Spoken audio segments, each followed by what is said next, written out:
walafiat. Salawat beserta salam semoga tercurah limpahkan kepada junjungan alam Habibana wa Nabiyana Muhammad sallallahu alaihi wasallam, kepada para sahabatnya, tabiin tabiatnya, dan kita selaku umatnya yang insya Allah diberi syafaat di yaumil akhir. Amin. Ya rabbal alamin. Bapak Ibu yang saya hormati, saya akan membacakan susunan acara pada hari ini. Yang pertama pembukaan, yang kedua menyanyikan lagu Indonesia Raya, yang ketiga pembacaan doa, yang keempat acara inti, dan yang terakhir adalah penutup. Marilah kita buka acara ini dengan bacaan basmalah bersama-sama. Bismillahirrahmanirrahim. Bapak Ibu, hari ini untuk mengawali acara, marilah kita menyanyikan lagu Indonesia Raya yang akan dipimpin oleh Ibu Rara SPD. Disilakan. Hadirin dimohon berdiri.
Waalaikumsalam warahmatullahi wabarakatuh.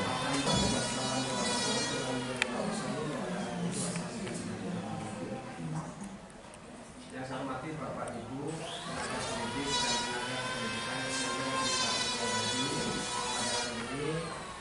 Alhamdulillah Ibu Kirom selaku tenaga pendidik di SMA Negeri 1 Purwodadi akan berbagi praktik. Insya Allah berbagi praktik ini bisa bermanfaat buat kita semua. Karena yang namanya ilmu itu datangnya dari siapa saja.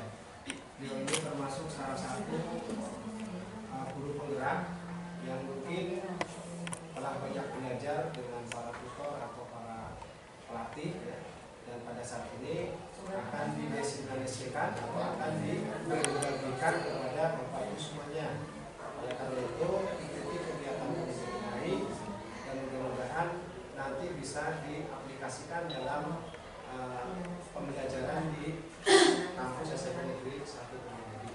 Sehingga nanti tujuannya adalah siswa-siswi kita itu akan semakin meningkat, baik itu meningkat secara prestasinya maupun secara akhlaknya.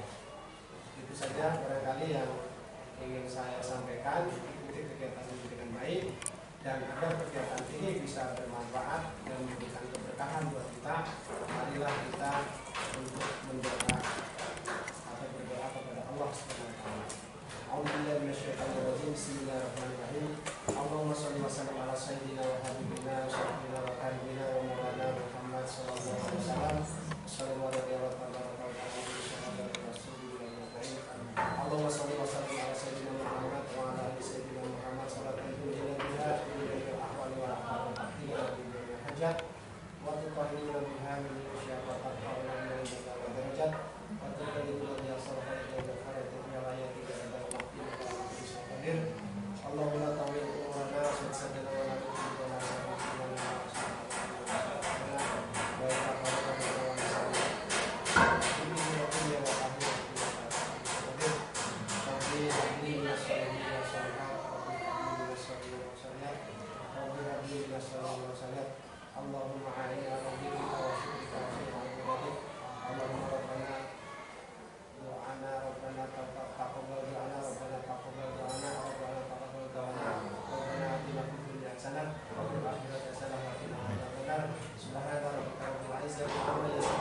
diseminasi budaya positif. Waktu dan tempat saya persilakan.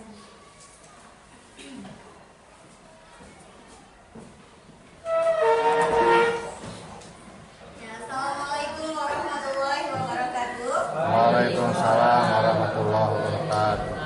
Ya, selamat pagi Bapak dan Ibu guru semua. Pagi. Saya ucapkan terima kasih kepada Bapak Kepala SMP Negeri 1 Purwodadi yang telah mengizinkan saya untuk menyampaikan diseminasi budaya positif di sini. Saya juga ucapkan terima kasih kepada rekan-rekan guru yang bisa hadir dalam acara ini. Ya, untuk ini ya biar lebih mempersingkat waktu, kita langsung saja ke materinya.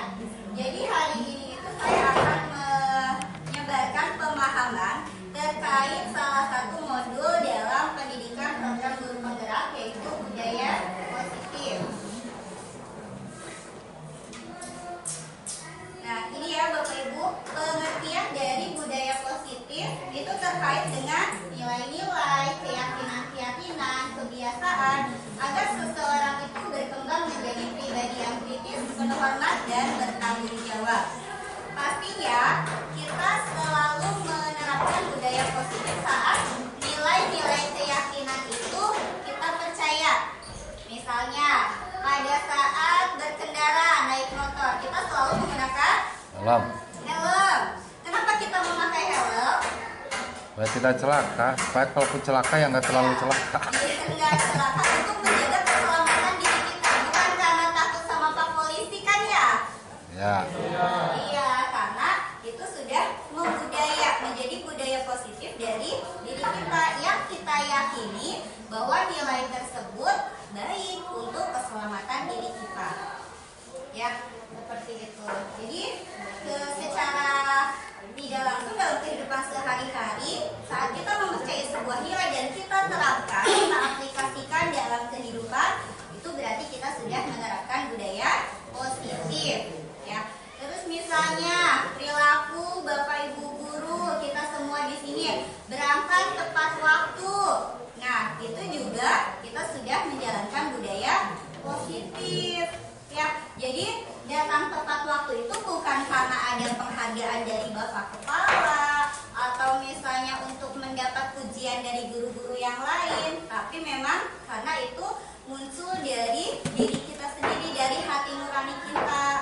Saya ada guru berharga, guru yang mampu menghargai nilai-nilai kebudayaan positif yang saya miliki, sehingga perilakunya pun akan mencerminkan sesuatu yang baik. Seperti itu. Nah, ini konsep inti budaya positif itu ada 8. Perubahan paradigma belajar, nilai-nilai kebajikan, disiplin positif, kebutuhan dasar manusia.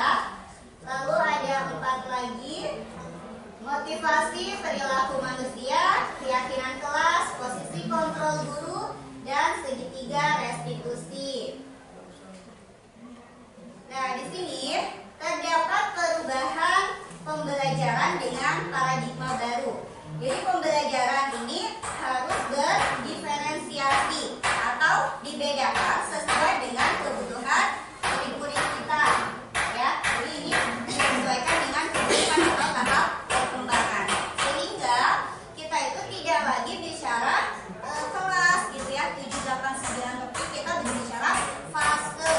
Jadi fase untuk SMP ini fase D. Seperti di sekolah saya, di sekolah induk saya di SMP Negeri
yang memiliki hak untuk mengontrol murid-murid kita.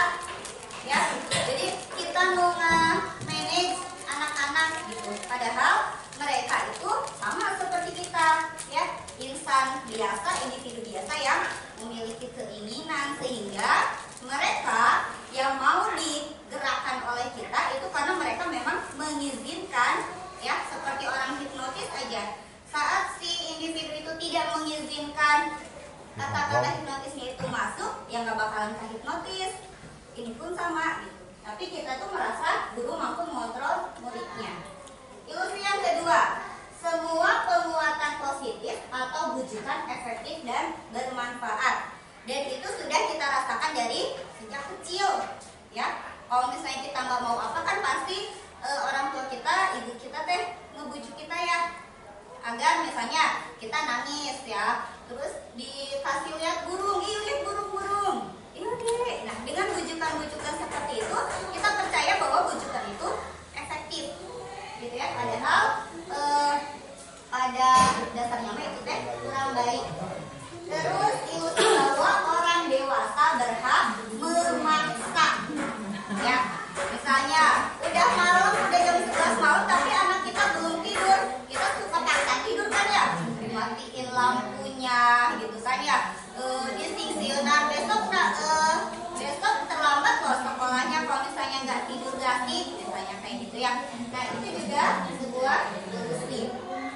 Terus yang terakhir adalah ilusi bahwa kritik dan membuat rasa bersalah mampu menguatkan karakter, ya. Padahal dengan kritik itu justru bisa saja melukai perasaan seseorang, gitu ya. Karena tidak semua orang itu sama, ya. Ada yang misalnya kekaupan, ya, diomong apa niatnya mah baik mungkin ya si orang bicara kita, tetapi kita nerimanya berbeda. Atau kita ini kan manusia yang memiliki banyak masalah ya, jadi masalah kita tuh gak cuma di sekolah, di dalam keluarga juga, di lingkungan pertemanan. Nah, itu pun bisa membuat mood kita teh kadang baik ya, kadang lagi sebel gitu, sehingga itu akan merubah apa ya, persepsi kita gitu ya terkait dengan kritik dari teman. Seperti itu. Jadi semua ini teh ilusi terkait dengan miskonsepsi teori Oke, untuk mencairkan suasana kita ice breathing dulu ya.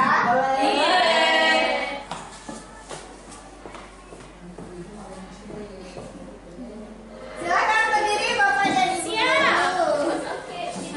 Kalau mau izin Indonesia.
Pendekatan teori kontrolnya kita berusaha memahami pandangan orang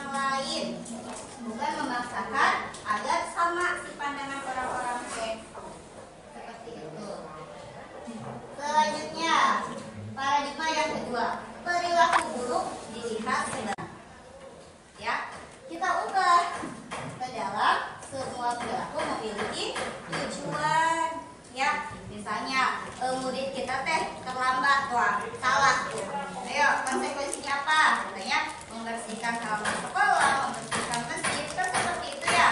Nah, caranya diubah paradigmanya sehingga semua perilaku itu punya tujuan. Misalnya pada saat si murid itu terlambat, oh karena malamnya begadang, berarti yang dia butuhkan adalah istirahat lebih panjang gitu kan ya, sehingga dia kesiangan. Nah tapi kan kalau misalnya didiamkan juga gimana ya, tetap harus ada tindakan. Nanti kita akan bahas. Nah selanjutnya model berpikirnya. Kalau dalam stimulus respon itu harus ada yang menang dan harus ada yang kalah. Tapi dalam pendekatan teori kontrol itu win-win solution ya. Jadi menawarkan solusi yang sama-sama menang gitu ya, nggak ada yang kalah, sama-sama bahagia, sama-sama mencari solusi yang terbaik. Nah selanjutnya kita masuk ke disiplin positif. Kalau misalnya ininya tuh hanya disiplin saja ya, itu kita tidak akan berpikir terkait dengan kebaikannya, karena saat kita disiplin mungkin yang terekam di benak kita, di pikiran kita itu adalah terkait dengan hukuman ya atau konsekuensi.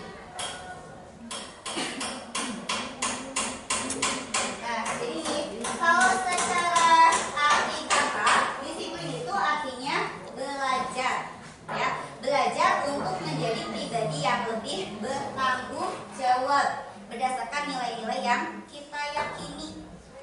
Ya. Nah terus di sini disiplin positif endingnya itu adalah untuk menerapkan disiplin yang dapat menumbuhkan kesadaran. Jadi kita datang ke sekolah pagi-pagi itu karena memang kita sadar, ya itu memang datang dari nurani kita untuk datang tepat waktu. Kayak gitu. Terus tujuan pendidik dalam melatih murid-murid ya terkait dengan penerapan disiplin positif ini adalah agar tumbuh motivasi intrinsik dari dalam. Kayak gitu. Jadi kalau misalnya kita masih melakukan sikap-sikap yang untuk mendapatkan pujian ya atau penghargaan atau misalnya menghindari hukuman atau ketidaknyamanan, berarti itu masih didasari oleh motivasi ekstrinsik.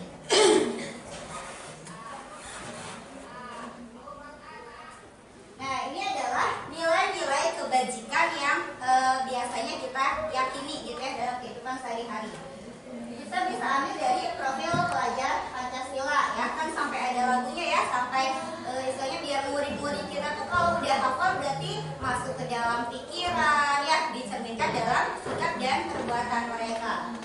Jadi beriman dan bertakwa serta berakhlak mulia, berkebinekaan global, gotong royong, mandiri, kreatif dan bernalar kritis. Nah itu adalah karakter-karakter nilai kebajikan yang dibentuk berdasarkan profil pelajar Pancasila.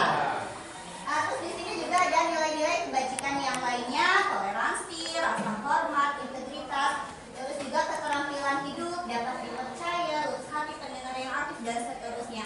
Nah, jadi dalam revolusi industri yang 5.0 itu kita tidak hanya berfokus pada teknologinya saja, tapi membesarkan pada society-nya gitu ya, kepada masyarakatnya gitu. Jadi tidak lagi hanya berfokus pada perkembangan teknologi yang luar biasa dahsyat, tapi lebih kepada pembentukan karakter kita sebagai manusia, sebagai pendidik yang baik. Gimana sih caranya untuk bisa memanfaatkan teknologi untuk memudahkan segala keperluan kita, tapi tetap nilai-nilai kemanusiaannya itu yang harus baik, karakternya yang harus baik. Nah, ini terkait dengan kebutuhan dasar manusia. Namanya kebutuhan dasar berarti kebutuhan yang harus dipenuhi, ya. Jadi setiap perilaku kita dalam kehidupan ini akan menuju pada sebuah motif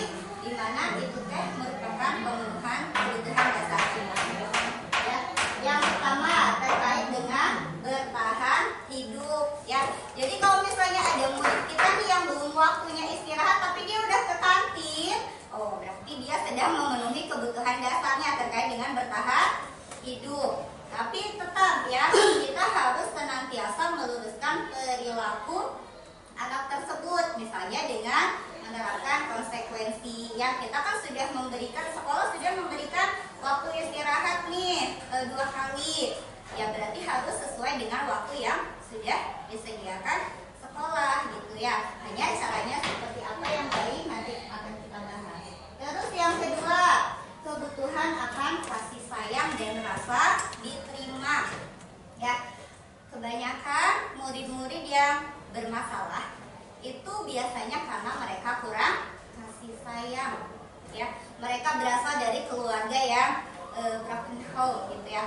Mereka istilahnya di rumahnya itu tidak mendapat perhatian yang cukup, ya misalnya tinggal sama kakek neneknya, ya karena beda kan ya kasih sayang yang diberikan oleh ayah ibu orang tua dengan yang diberikan oleh kakek nenek. Meskipun secara kasat mata mah sama aja gitu ya, dan kakek neneknya oke sayang gitu sama cucunya saya gitu, tapi akan tetap berbeda.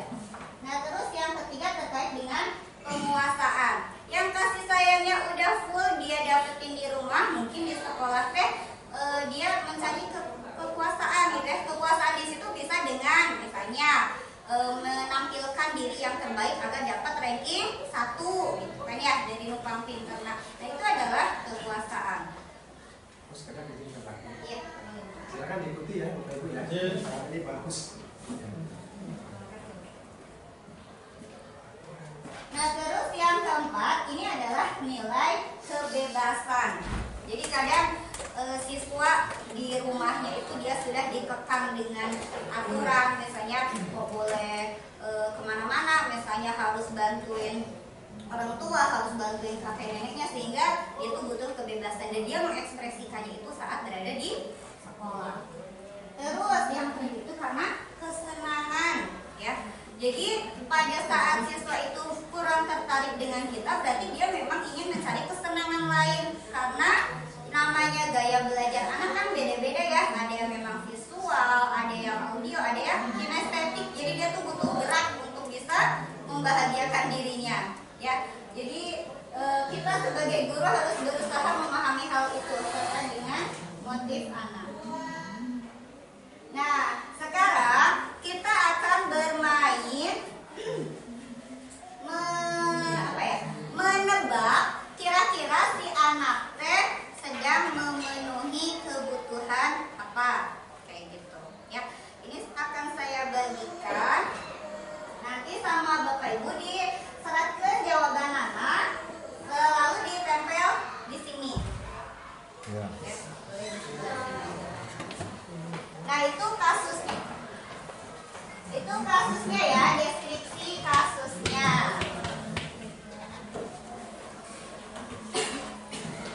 Saya bagikan dulu.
Kesenangan. Sedang memenuhi kebutuhan apa? Silahkan ditulis. Oh, tulis. Di kertas itu. Dikasih nomor. Kasih tayang. Ya, jawabannya pilih. 1 apa? Milih jadi Allahu Akbar. Ngambil. Ya, salah satu. Ya, ini pilihannya. Jadi si Bimo teh bilang seru banget main kejar-kejaran sama Bu Guru. Kira-kira yang sedang dipenuhi Bimo itu kebutuhan apa?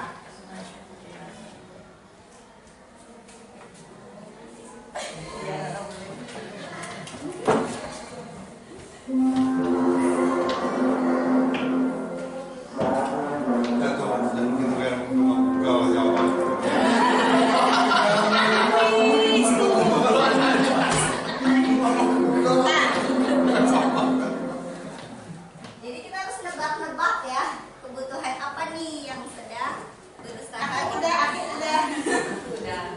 Ini ada 4 soal yang dipilih. Oh, ada 4. Dikasih nomor, Bu. Ya, dikasih nomor. Oh, di belakangnya. Iya, saya tahu ini. Yang kedua, ibu kejar aku itu karena Bu Guru sayang aku. Jawabannya ada 4. Iya, Bagi tulisan 4.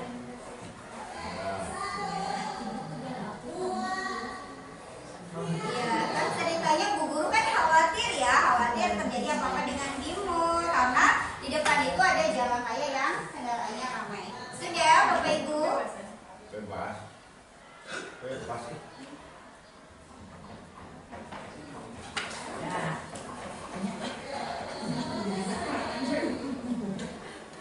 Selanjutnya yang ketiga, aku hebat kan bisa bikin Bu Guru kejar aku. Ya, ini yang nomor tiganya. Ya.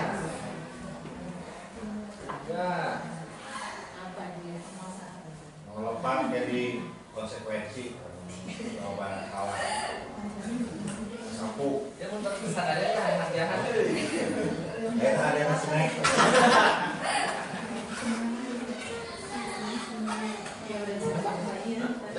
Sudah, Bapak Ibu, kita lanjutkan. Satu lagi. Aku bosan belajar mewarnai terus di dalam kelas.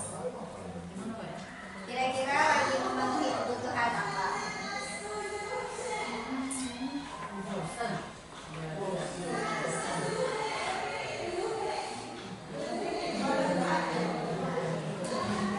Ini deskripsi kasusnya memang anak TK Bimo ini, tapi sebenarnya tidak jauh berbeda dengan anak-anak kita ya di SMP.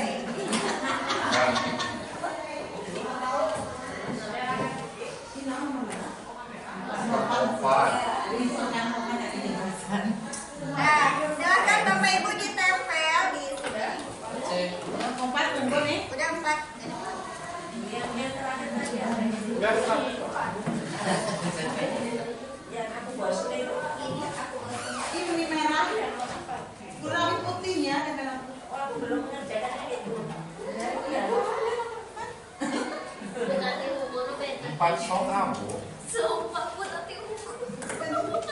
Tapi yang itunya saya nulis. Apa bebas, enggak apa-apa. Enggak dihukum ini tenang. Gak akan ada revisi ya. Enggak melihat itu apa namanya? Soal enggak. Oke, kita bahas bersama. Nomor 1, seru banget main kejar-kejaran sama Bu Guru. Itu adalah pemenuhan kebutuhan. Kesenangan. Ya, betul ya, kesenangan. Yang kedua 1, 2. Yang salah siapa, Bu? Ada yang salah, Bu? 7 ya, 7 yang benar. Ayo kita Kan lah. kita dikasih dah. Kebebasan. 3 orang. Gak salah banget ya. Ayo, kita lanjutkan. Yang kedua, ibu kejar aku karena Bu Guru sayang aku. Kalau yang ini udah ada Kita kasih sayang. ya, sayangnya. Cinta. Sayang, salah kan, Bu? Sayang, cinta kasih sayang. Dihukum. Di nomor hiji kita Ini ada yang kebebasan. Pak Asep. Ya, satu orang yang memilih kebebasan ini udah ada clue-nya ya, Clue-nya. sayang gitu ya. Jadi kebutuhan akan cinta dan kasih sayang. Yang ketiga, aku hebat kan bisa bikin Bu Penguasaan. kejar aku. Penguasaan. Oke, betul. Ini nomor. Oh, itu kebal apa ya? Bukan emang salah, Bu. Ya, yang salah satu.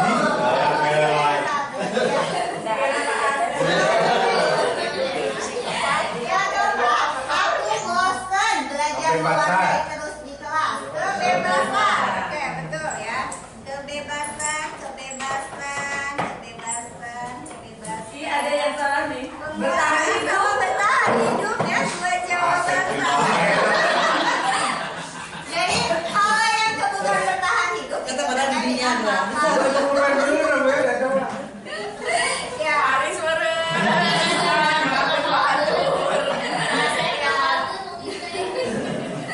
terima kasih ya Bapak Ibu atas partisipasinya.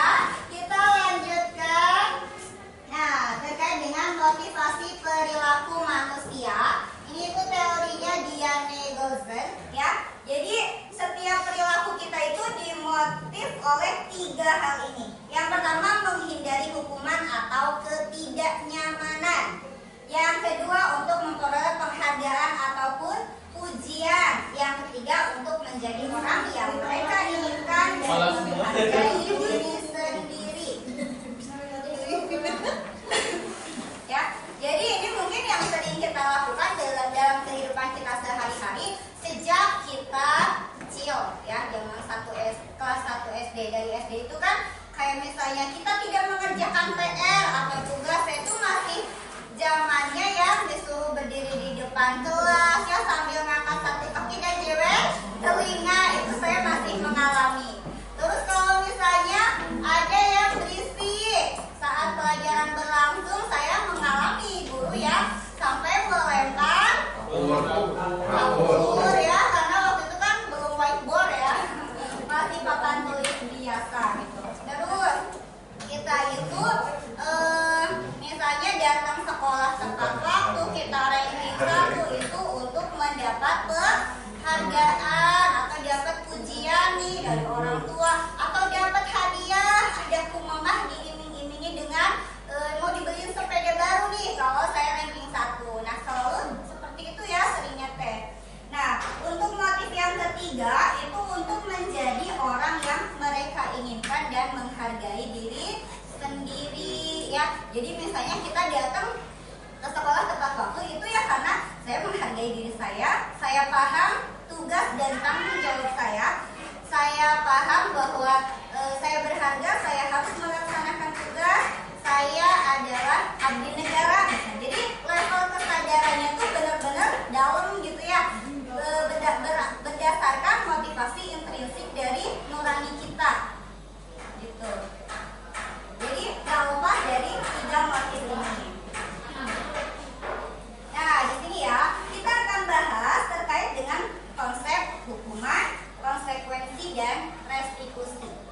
Ya, di sini ya, kalau hukuman tidak terencana atau tiba-tiba, terus yang kedua murid tidak tahu apa yang akan terjadi karena mereka tidak dilibatkan. Misalnya anak datang terlambat, tapi belum ada kesepakatan nih antara pihak sekolah dengan seluruh siswa di sekolah tersebut. Ya, jadi ujung-ujung hukumannya teh ya, misalnya anak terlambat langsung dikumpulkan, lari 5 keliling lapangan misalnya karena terlambat. Nah, itu adalah hukuman karena anak itu, murid itu nggak tahu apabila mereka datang terlambat tuh apa yang bakalan terjadi pada diri mereka. Nah, yang kedua ini konsekuensi terencana atau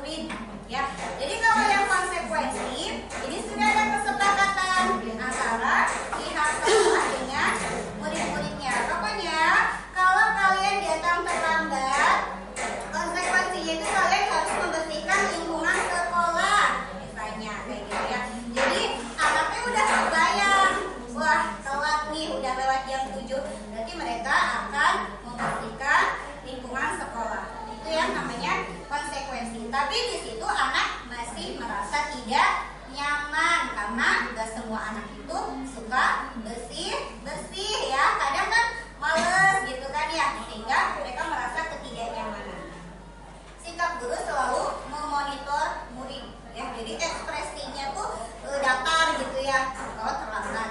Jadi nggak kayak kita yang misalnya senang sama sedih tuh beda gitu ekspresinya. Tapi biasanya kalau yang sering menerapkan konsekuensi itu biasanya lebih datar. Nah, yang ketiga ini adalah restitusi. Ya, restitusi itu kita melakukan dialog dengan murid-murid kita untuk menciptakan kondisi agar dia mampu memperbaiki kesalahan. Ya, jadi kadang kalau misalnya ngobrol berdua ya dari hati ke hati, biasanya murid itu akan lebih terbuka. Ya, nah di sini kita berkolaborasi dengan murid kita untuk dapat mencari solusi terbaik secara mandiri. Jadi kita ngajak ngobrolnya itu sesuai dengan pemikiran dia gitu. Datang terlambat nih, kamu kenapa datang terlambat? Terus gali alasannya, lalu kita tanyain lagi gimana sih caranya agar mencari solusi dari permasalahan datang terlambat ini. Jadi si anak ya memberikan solusinya. Nah ini ya, jadi macam-macam posisi kontrol guru itu ada 5. Ya, di sini penghukum, membuat merasa bersalah. Ini saya pisahkan barisannya karena kedua posisi kontrol ini menyakiti murid-murid kita. Ya, jadi nggak bekas. Ya, mungkin suatu saat si rasa dendam itu akan muncul gitu ya di kemudian hari. Terus kalau yang ini 3 posisi kontrol yang sebelah kanan itu ada teman, pemantau, dan manajer.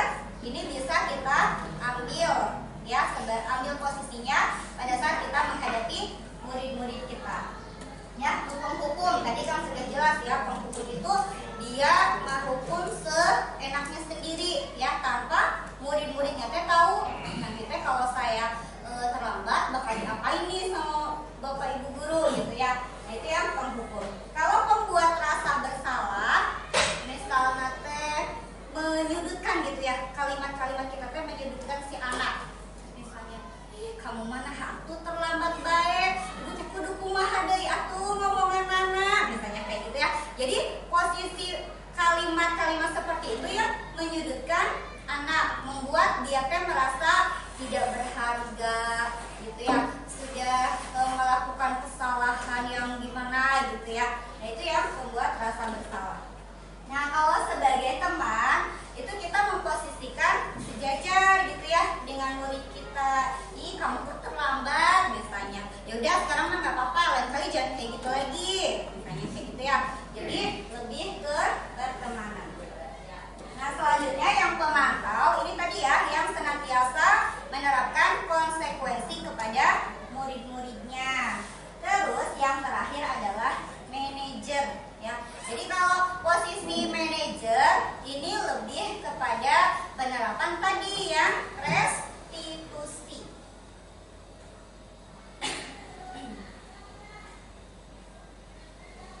Nah ini sekarang kita ngobrol aja ya terkait dengan penerapan 5 posisi kontrol dalam kasus murid tidak memiliki atribut lengkap saat upacara bendera. Kan kalau upacara harusnya anak pakai dasi, pakai topi, atributnya lengkap kan seperti itu ya. Kalau misalnya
image anak itu lumayan itu. Jadi kalau menurut saya itu kalau peraturan itu kayak ikhlas anaknya. Tapi kalau keyakinan mereka mau. Ya, betul sekali ya apa yang disampaikan oleh Kak Edi ya terkait dengan peraturan. Jadi itu lebih memaksa, mengekang, bersumber dari satu arah saja, ya. Jadi siswa, murid-murid kita itu gak ada pilihan lain selain patuh, gitu ya. Pada saat melanggar ya mereka akan menerima konsekuensi ataupun parahnya lagi dapat hukuman. Itu yang peraturan. Tapi kalau keyakinan itu nilai-nilai yang sudah memang kita yakini, kita miliki, kita percaya bahwa itu baik untuk kita, ya. Seperti apa yang tadi saya sampaikan di awal, saat kita naik motor pakai helm itu bukan karena dapat penghargaan sebagai orang yang disiplin di jalan raya, bukan itu. Bukan juga karena takut ditilang, takut ketemu polisi, bukan itu. Tapi karena kita sadar, kita paham, kita meyakini bahwa dengan helm adalah salah satu usaha kita untuk menjaga keselamatan kita saat berkendara. Seperti itu, ya. Nah, ini beberapa indikator atau ciri dari keyakinan kelas berupa pernyataan universal, dibuat dalam pernyataan positif, sedikit saja namun mudah diingat. Terus, ini 2 kali ya, dibuat dalam pernyataan positifnya. Semua warga kelas dilibatkan dalam proses pembuatannya. Ya, jadi kalau misalnya kita bahas peraturan, biasanya kan kadang ada kata negatifnya juga ya. Misalnya dilarang merokok di area sekolah. Atau misalnya dilarang membuang sampah sembarangan, ya itu kan negatif. Kalau misalnya dapat kata-kata yang negatif, otak kita tuh malah nyuruh perilaku kita itu untuk melanggar peraturan tersebut, gitu. Ya, tapi kalau keyakinan ini usahakan harus positif, ya.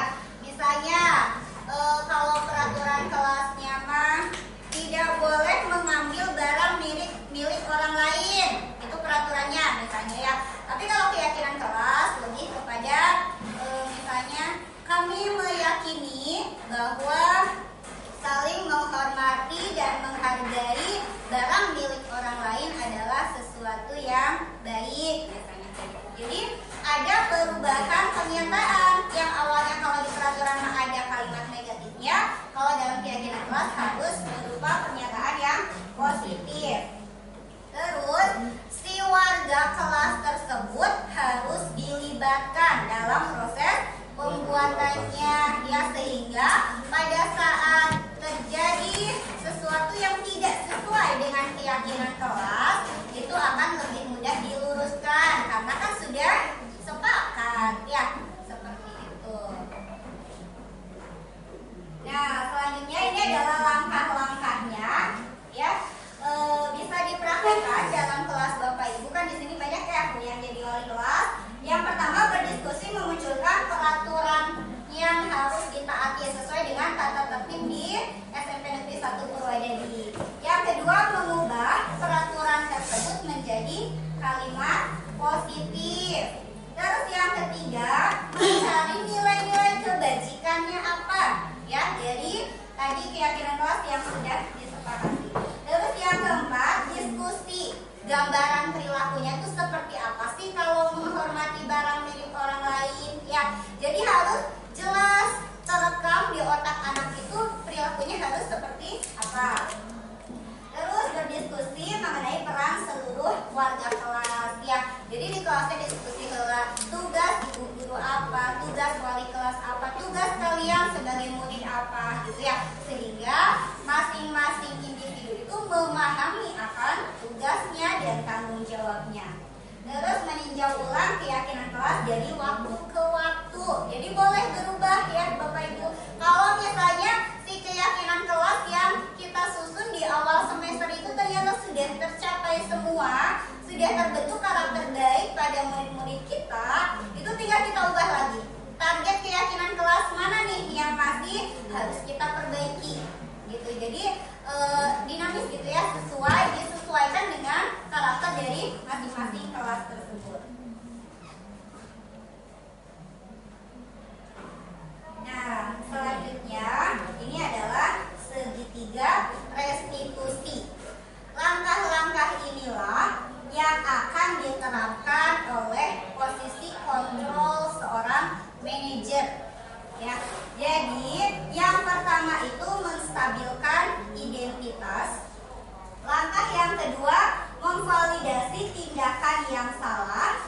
Dan langkah yang ketiga adalah menanyakan keyakinan. Nah, menstabilkan identitas itu misalnya kita memaklumi pada saat anak itu melakukan kesalahan.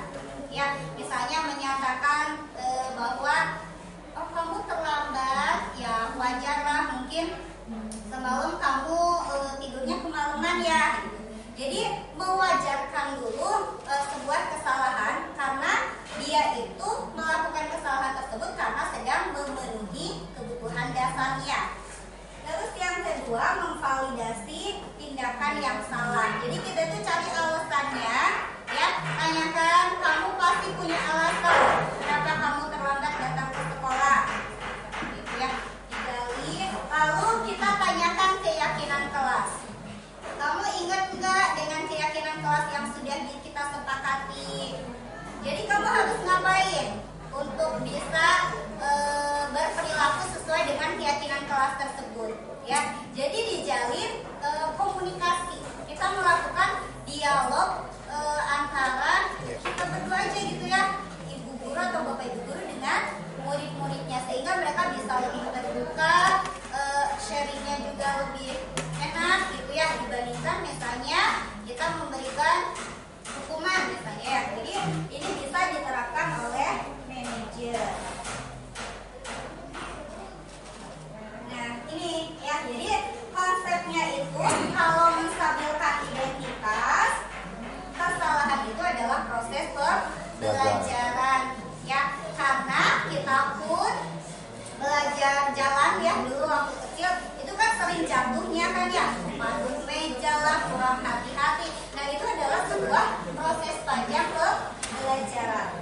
Yang kedua, validasi tindakan yang salah. Tadi ya, pada saat kita menggali alasan murid kenapa dia berperilaku seperti itu, karena memang sedang melakukan pemenuhan kebutuhan dasarnya. Terus yang ketiga adalah menanyakan keyakinan.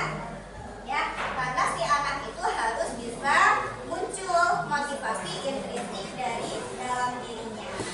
Oke, Bapak dan Ibu guru, di sini saya akan menyajikan sebuah tampilan skenario penerapan segitiga restitusi. Ya, silahkan disimak.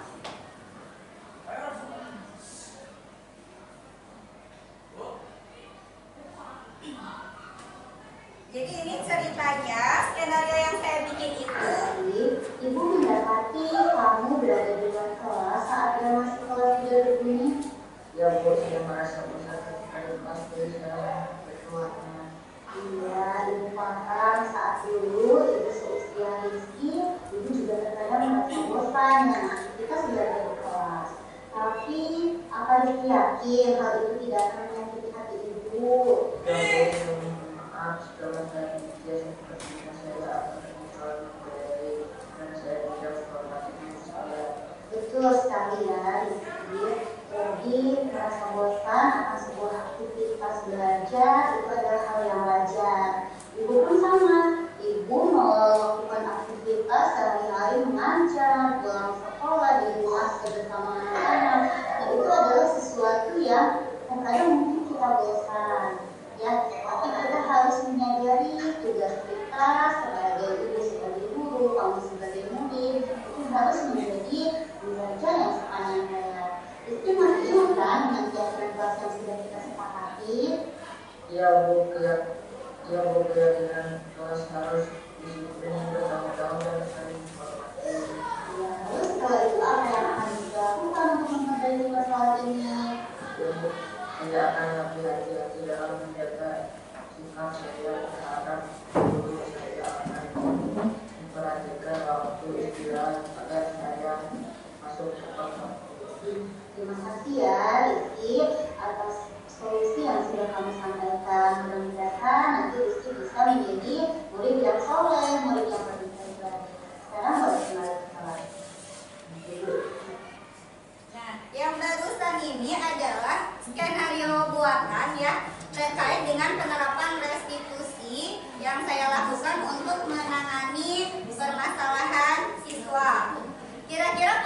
kontrol di situ saya sebagai apa ya, Bapak Ibu?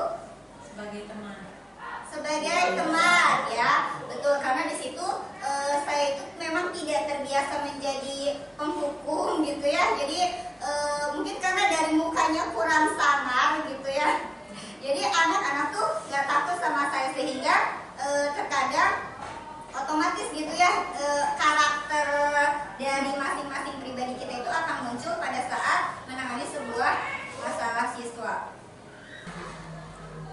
Ya, closing statement dari saya intinya penerapan budaya positif ini akan efektif, akan berhasil apabila ada kolaborasi dari seluruh keluarga di sekolah tersebut. Ya. Terima kasih atas perhatian dan kerjasamanya. Saya kembalikan lagi kepada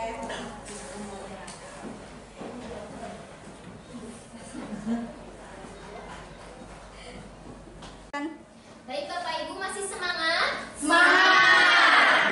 Sekarang bagian sesi tanya jawab. Silakan Ibu Rohiatul Kiram. Sebelah sini. Mangga Bapak Ibu pilih ada pertanyaan ya, silahkan disampaikan. Nanti insya Allah saya jawab sebisa saya. Silahkan Bu Lina. Ya. Bagaimana caranya untuk menyadarkan anak didik kita akan pentingnya nilai-nilai kebajikan dalam kehidupan? Ya. Mohon izin saya langsung jawab aja ya Ibu. Jadi terkait dengan nilai-nilai kebajikan, gimana sih biar bisa nempel gitu kan ya di hati murid-murid kita, itu harus kita selipkan pada kegiatan pembelajaran kita ya, pembelajaran di kelas ataupun pada saat kita membimbing ekstrakurikuler, atau bisa juga diselipkan dalam kegiatan-kegiatan P5 seperti itu. Bagaimana Ibu ya? Puas. Ya, selanjutnya mungkin ada yang ingin ditanyakan lagi. Silakan Bu Mimin. Terkait tadi yang disampaikan Ibu Irfan, bagaimana menangani siswa tersebut yang belum disiplin, karena tadi sudah diingatkan bahkan sudah sampai diberi konsekuensi. Ya, tindak lanjutnya harus seperti apa? Ya, terima kasih ya Bu Mimin atas pertanyaannya. Jadi murid-murid kita ini kan bervariasi ya. Ada yang memang satu kali diingatkan dia langsung keingat terus ya, sehingga dapat memperbaiki sikapnya. Namun ada yang memang berkali-kali sudah diingatkan, sudah diberikan konsekuensi, tapi sikapnya masih saja belum berubah. Berarti itu anak memang memiliki kebutuhan khusus ya, di luar dari kebutuhan dasar manusia tadi. Jadi untuk anak-anak yang seperti itu ya harus ditangani secara khusus. Misalnya kita memberikan penanganan tersebut kepada khusus guru BK ya. Di SMP Negeri 1 Purwodadi ini kan alhamdulillah ya sudah ada 3 guru BK yang secara psikologis kita meyakini mereka itu memiliki ilmu yang jauh lebih kita gitu ya dari aspek psikologisnya ataupun pemberian konsekuensinya. Kalau seperti kita kan hanya guru mapel saja. Kalau BK kan memang mereka terbiasa untuk menangani permasalahan-permasalahan siswa. Mangga pilih ada yang lain? Ya, silakan Umi. Ya, terima kasih. Bagaimana caranya agar posisi kontrol manajer dapat terbentuk dalam diri kita? Ya, terkait dengan posisi kontrol manajer itu memang dari kelima tadi ya, posisi kontrolnya itu terkait dengan penghukum, pembuat rasa bersalah, teman, pemantau, terus manajer. Itu yang paling baik kan manajer. Cuman untuk bisa menjalankan posisi manajer itu kita juga kan banyak masalah ya. Jadi nggak setiap hari kita itu punya waktu untuk bisa melakukan dialog dengan siswa gitu, sehingga pilihan posisi kontrol lain seperti misalnya teman, pemantau atau manajer itu bisa diselang-seling kita gunakan.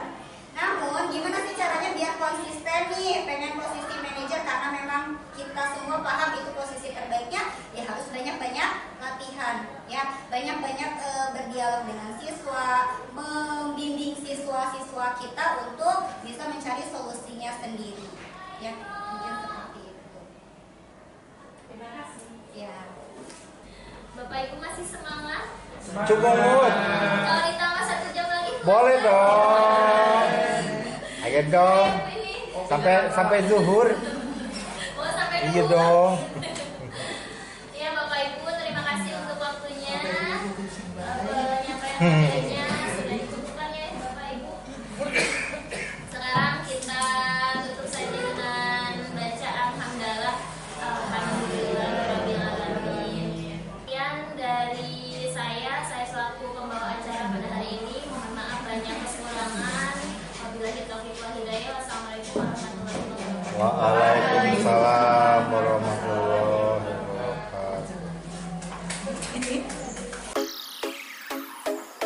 Assalamualaikum warahmatullahi wabarakatuh. Saya Linda Mareni Barka, guru matematika di SMPN 1 Purwadadi, mengucapkan terima kasih karena dengan adanya diseminasi ini membuat saya bersemangat untuk menerapkan disiplin positif di sekolah saya. Saya ucapkan semangat terus untuk Bu Rohyatul Kirom dalam mengerjakan program guru penggerak ini. Terima kasih. Wassalamualaikum warahmatullahi wabarakatuh.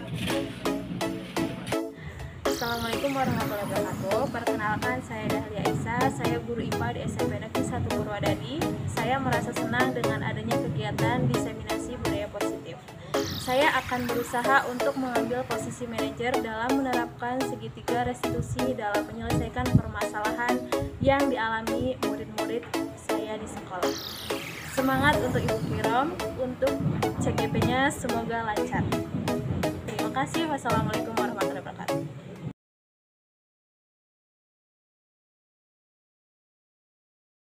Assalamualaikum warahmatullahi wabarakatuh. Bagaimana kabarnya hari ini? Alhamdulillah baik, sehat semuanya ya. Pada kesempatan kali ini, Ibu ingin mengajak kalian untuk membuat keyakinan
teman-teman saya di kelas saya bisa lebih disiplin lagi. Kenalkan, nama saya Saskia Maria Putri dari kelas 8F. Saya sangat senang membuat keyakinan kelas bersama teman-teman saya. Saya berharap nilai-nilai kebijakan dan keyakinan kelas ini dapat membentuk karakter baik dalam diri saya. Saya Siska Nusyati dari kelas 8.